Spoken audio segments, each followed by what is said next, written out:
اعوذ باللہ من الشیطان الرجیم بسم اللہ الرحمن الرحیم ان المنافقین یخادعون اللہ وہو خادعوہم، بے شک منافق اللہ کو دھوکہ دیتے ہیں اور حال یہ ہے کہ اللہ ان کی دھوکے بازی کی ان کو سزا دینے والا ہے۔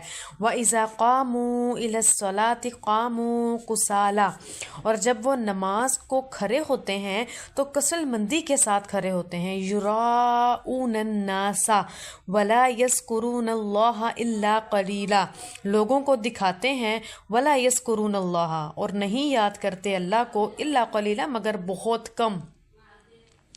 مذبذبین بین ذالک، تھوڑا سا ادھر میں لٹکے ہوئے ہیں ان کے درمیان۔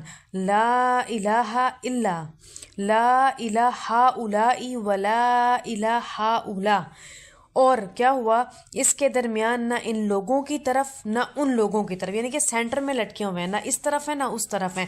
وَمَن يُضْلِلِ اللَّهُ فَلَن تَجِدَ لَهُ سَبِيلًا، اور جسے اللہ گمراہ کر دے تو اس کے لیے تو ہرگز کوئی راستہ نہیں پائے گا۔ یا ایھا الذین آمنوا لا تتخذوا الکافرین اولیاء من دون المؤمنین، اے ایمان والو مومنوں کو چھوڑ کر کافروں کو دوست نہ بناؤ۔ اتریدون ان تجعلوا للہ علیکم سلطانا مبینا، کیا تم یہ چاہتے ہو کہ اپنے اوپر اللہ کی صریح حجت قائم کر لو۔ ان المنافقین فی الدرک الاسفل من النار، بے شک منافق دوزخ کے سب سے نچلے طبقے میں ہوں گے۔ ولن تجد لہم نصیرا، اور کیا ہرگز ان کے لیے کوئی مددگار نہیں ہوگا۔ الا الذین، مگر وہ لوگ تابوا جنہوں نے توبہ کر لی، واصلحوا، اور اپنی اصلاح کر لی، واعتصموا باللہ واخلصوا دینہم للہ، اور اللہ پر مضبوط بھروسہ رکھا، دینہم للہ، اور اپنے آپ کو خالص کر دیا اللہ تعالیٰ کے لیے، اللہ کے دین کے لیے خالص کر دیا۔ فاولئک مع المؤمنین، بس یہی لوگ مومنین کے ساتھ ہوں گے۔ وسوف یؤتی اللہ المؤمنین اجرا عظیما، اور ان قریب اللہ مومنین کو اجر عظیم عطا فرمائیں گے۔ ما یفعل اللہ بعذابکم ان شکرتم، اللہ تم کو عذاب دے کر کیا کرے گا، ان شکرتم، اگر تم شکر گزار بنو گے تو، وآمنتم، اگر تم ایمان لاؤ گے، وکان اللہ شاکرا علیما، اللہ تعالیٰ بڑا قدردان ہے، جاننے والا ہے۔ اب ان آیات میں جو ہے منافقین کے کردار پر مزید روشنی ڈالی گئی ہے، اور ان کا جو ہے وہ طریقہ بیان کیا گیا ہے، پھر ان کا وہ مقام بتایا ہے جہاں انہیں جو ہے وہ دوزخ میں جانا ہے۔ پھر یہ بھی بتایا کہ ان میں سے جو لوگ توبہ کر لیں گے اور جو اصلاح کر لیں گے اور اللہ پر پختہ بھروسہ کر لیں گے اور اللہ کے لیے اپنے دین کو خالص کر لیں گے تو یہ مومنین کے ساتھ ہوں گے، جس کا مطلب یہ ہے کہ توبہ کا راستہ جو ہے وہ ہر وقت کھلا ہوا ہے۔ ٹھیک ہے، تو شروع میں ارشاد فرمایا کہ منافقین اللہ کو دھوکہ دیتے ہیں، اور سورۃ بقرہ کے دوسرے رکوع میں کہا تھا کہ جو ہے نا ان کو لگتا ہے کہ وہ اللہ اور اہل ایمان کو دھوکہ دیتے ہیں، تو مسلمانوں سے جھوٹ کہہ دیتے ہیں ہم مومن ہیں، اندر سے مومن نہیں ہوتے، یہ ہم سورۃ بقرہ میں اس کو پڑھ چکے ہیں۔ تو منافقین کی حرکت کا جو وبال ہے نا وہ انہی پر پڑنے والا ہے۔ سورۃ بقرہ میں بھی ان چیزوں کا ذکر آیا اور یہاں پر بھی اس کو دوبارہ ذکر کر رہے ہیں۔ پھر منافقین کے دھوکہ دہی کا جو تذکرہ ہے نا، تذکرے کے بعد ان کی نمازوں کا حال بیان کیا کہ جب نماز کے لیے کھڑے ہوتے ہیں نا تو کسل مندی کے ساتھ کھڑے ہوتے ہیں، جس کی وجہ یہ ہے کہ دل میں ایمان نہیں ہے، تو پھر نماز کی کیا اہمیت ہوتی ہے، لیکن چونکہ ظاہراً یہ کہہ چکے ہوتے ہیں کہ ہم مسلمان ہیں، اس لیے ظاہرداری کے ساتھ تو نماز پڑھ لیتے ہیں لوگوں کو دکھانے کے لیے، لیکن دل ان کے اتنے تنگ ہوتے ہیں کہ ان پر نماز جو ہے نا وہ بھاری ہو جاتی ہے، ان سے پڑھی نہیں جاتی۔ کیوں؟ کیونکہ دلوں میں منافق یعنی کہ دلوں میں نفاق ہوتا ہے، منافق ہوتے ہیں، تو وہ ان پہ بڑی جو ہے نا وہ بھاری پڑتی ہے۔ حضرت انس سے روایت ہے، فرماتے ہیں نبی علیہ السلام نے ارشاد فرمایا کہ یہ منافق کی نماز ہے کہ بیٹھا ہوا سورج کا انتظار کرتا رہتا ہے یہاں تک کہ جب اس میں زردی آ جاتی ہے اور شیطان کے دونوں سینگوں کے درمیان ہوتا ہے تو کھڑے ہو کر 4 ٹھونگے مار لیتا ہے، ان میں اللہ کو نہیں یاد کرتا مگر تھوڑا سا۔ اب 4 ٹھونگے مارنے کا مطلب یہ ہے کہ لپک جھپک کر سجدہ کرتا ہے، سر رکھا بھی نہیں اور سر سے اتنا سر اٹھایا بھی نہیں، جس طرح مرغا جلدی جلدی ٹھونگے مار کر دانا اٹھاتا ہے نا، تو اسی طرح جو ہے یہ لوگ بھی جلدی جلدی، منافقین بھی جلدی جلدی نماز پڑھتے ہیں۔ اب ایک مرتبہ جو ہے وہ نبی کریم صلی اللہ علیہ وسلم نے فجر کی نماز پڑھائی اور سلام پھیر کر فرمایا کہ کیا فلاں حاضر ہے؟ تو حاضرین نے عرض کیا کہ نہیں. پھر فرمایا فلاں حاضر ہے؟ عرض کیا گیا کہ نہیں. آپ نے فرمایا بلا شبہ یہ دو نمازیں عشاء اور فجر منافقین پر سب نمازوں سے زیادہ بھاری. اگر تمہیں معلوم ہو جائے کہ ان میں کیا اجر و ثواب ہے تو ان نمازوں میں حاضر ہوتے، اس طرح حاضر ہوتے کہ ان کو اگرچہ گھٹنوں کے بل چل کر آنا پڑتا، اگر ان کو اس کی اہمیت کا پتہ چل جاتا. لا يحب اللہ الجہر بالسوء من القول الا من ظلم. اللہ تعالیٰ بری بات کے ظاہر کرنے کو پسند نہیں فرماتا سوائے اس شخص کے جس پر ظلم کیا گیا ہو.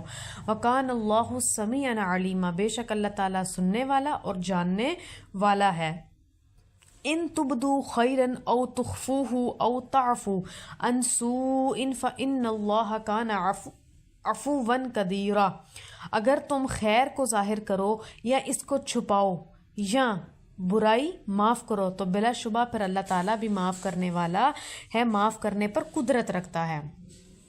اب بری بات کا بیان کرنا، پھیلانا اور تجھ مجھ سے کہتے ہوئے پھر نہ اللہ تعالیٰ کو پسند نہیں ہے. ہاں اگر کسی پر کوئی ظلم ہوا تو وہ اپنی مظلومیت ظاہر کرنے کے لیے ظالم کا ظلم اور زیادتی بتایا تو یہ بات تو جائز ہے کہ بھئی اس نے میرے ساتھ ظلم کیا، اس نے میرے ساتھ زیادتی کیا، تو یہ چیز جائز ہے. اس کا فائدہ یہ ہوگا کہ ظالم کے مقابلے میں مظلوم کی کوئی مدد کرے گا، ٹھیک ہے، اور خود ظالم کو بھی اپنی زیادتی اور بدنامی کا احساس ہوگا اگر انسان ہوگا تو کہ میں آئندہ اس پر یہ ظلم نہیں کروں گا. تو آیت کے عموم میں یہ سب باتیں شامل ہیں. کسی کی غیبت کیا، کسی پر بہتان باندھی، کسی پر جو ہے عیب لگایا اور جو ہے کسی کو جو ہے گناہ کو کچھ نہ سمجھ کر بیان کیا، تو یہ سب چیزیں حرام ہیں. اگر کسی کا عیب اور گناہ معلوم ہو جائے تو اس پر پردہ پوشی کرے گی، یہ نہیں کہ اسے اڑائے اور ادھر پہنچائے. تو بہت سے لوگوں کو غیبت کرنے، دوسروں کی پردہ فاش کرنے اور گناہوں کو مشہور کرنے اور ادھر ادھر لیے پھرنے کا بڑا شوق ہوتا ہے. تو ایسے لوگ اپنی بربادی کرتے ہیں، آخرت کے لیے عذاب تیار کرتے ہیں. اگر کسی شخص سے کوئی زیادتی ہو جائے تو بہتر یہ کہ اسے معاف کر دو. اگر معاف کرنے کی ہمت نہیں ہے تو پھر بدلہ لے سکتا ہے. شریعت میں بدلہ لینا جائز ہے، لیکن افضل یہ ہے کہ اسے معاف کر دو. یہ بدلہ لینے میں ہو سکتا ہے آپ اگلے کے ساتھ زیادتی کر دو. پھر پہلی آیت کے ختم پر فرمایا وَقَانَ اللَّهُ سَمِيعًا عَلِيمًا. اللہ تعالیٰ سننے والا بھی ہے، جاننے والا بھی ہے. تو جو بھی کوئی شخص بری بات کو پھیلائے گا، اچھے کلمات کہے گا، تو اللہ تعالیٰ برے والے کی بھی باتوں کو سنتا ہے اور اچھے والے کی باتوں کو بھی سنتا ہے. اللہ تعالیٰ سب کے درمیان فیصلہ فرمائے گا. ظالم کو بھی سزا دے گا اگر مظلوم نے معاف نہ کیا ہو. اگر مظلوم معاف کر دے، جب ان دونوں کو آپس میں صلح صفائی ہو جائے تو پھر تو سزا نہیں ہوگی. لیکن اگر ظالم نے ظلم کیا اور مظلوم نے معاف نہیں کیا تو پھر وہ معافی نہیں ہوتی. ان الذین یکفرون باللہ ورسلہ ویریدون ان یفرقوا بین اللہ ورسلہ. بلا شبہ جو لوگ اللہ کے ساتھ اور اس کے رسولوں کے ساتھ کفر کرتے ہیں اور چاہتے ہیں کہ اللہ کے اور اس کے رسولوں کے درمیان وَيَقُولُونَ نُؤْمِنُ بِبَعْضٍ وَنَكْفُرُ بِبَعْضٍ تفریق کریں اور کہتے ہیں ہم بعض پر ایمان لاتے ہیں اور بعض کے ساتھ کفر کرتے ہیں. یریدون ان یتخذوا بین ذلک سبیلا، اور چاہتے ہیں کہ اس کے درمیان راہ تجویز کر لیں. اولئک هم الکافرون حقا، یہ وہ لوگ ہیں جو یقیناً کافر ہیں. واعتدنا للکافرین عذابا مہینا، ہم نے کافروں کے لیے ذلیل کرنے والا عذاب تیار کر رکھا ہے. والذین آمنوا، اور وہ لوگ آمنوا جو ایمان لائے، باللہ اللہ پر، ورسول اور اس کے رسولوں پر، ولم یفرقوا اور ان میں آپس میں کوئی فریق نہیں کرتے کسی بھی طرح کی. اولئک سوف یؤتیہم اجورہم، یہ وہ لوگ ہیں اللہ تعالیٰ ان قریب انہیں بڑا اجر دے گا. وکان اللہ غفور الرحیم، اور اللہ تعالیٰ معاف کرنے والا اور رحم کرنے والا ہے. اب اللہ تعالیٰ پر اور اس کے تمام رسولوں پر ایمان لانا فرض ہے، ٹھیک ہے. یہودیوں کے بارے میں یہ آیت نازل ہوئی ان الذین یکفرون باللہ ورسولہ، کہ یہ لوگ حضرت موسیٰ علیہ السلام پر ایمان لائے اور تورات پر ایمان لائے، عزیر علیہ السلام پر ایمان لائے اور عیسیٰ علیہ السلام اور نبی علیہ السلام پر ایمان نہیں لائے. نبیوں پر ایمان لائے لیکن نبی علیہ السلام پر ایمان نہیں لائے. تو یہ انہوں نے جو ہے نا نبی علیہ الصلوۃ والسلام کی بات نہ مان کر کفر کیا، اور انجیل اور قرآن کے بھی یہ لوگ منکر ہو گئے۔ تو ان لوگوں نے ایسا راستہ نکالا کہ اللہ پر تو ایمان لائے اور اس کے رسولوں میں سے بعض رسولوں پر ایمان لائے اور بعض کا انکار کیا۔ تو جو شخص صرف اللہ پر ایمان لائے اور کسی رسول کا انکار کرے تو یہ بھی کفر ہے۔ اللہ اور اس کے رسولوں کے درمیان تفریق کرنا یہ غلط ہے، اور بعض رسولوں پر ایمان لانا اور بعض کا انکار کرنا یہی تو تفریق ہوتی ہے، کیونکہ کسی ایک رسول کا انکار کرنا بھی کیا ہے؟ کفر ہے۔ تو اہل ایمان کی جو شان ہے نا وہ یہ ہے کہ وہ اللہ کے تمام نبیوں پر، تمام رسولوں پر اور تمام انبیاء علیہ الصلوۃ والسلام کی توقیر کرتے ہیں۔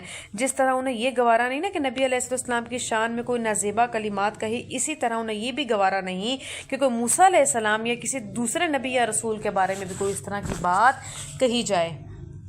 اب نصارہ کے پاس جو ہے وہ جو موجودہ انجیلیں ہیں ان میں جو سیدنا جو ہے عیسیٰ علیہ السلام یا ان میں سے پہلے کسی بھی نبی کے بارے میں کوئی نصیبہ بات آ گئی تو اس پر مسلمانوں نے انہیں جو ہے تنبیہ کی اور انہیں بتایا کہ نبی اور نبی کی شان کی یہ چیز خلاف ہے کہ ہم ان کے بارے میں کوئی بات بولیں۔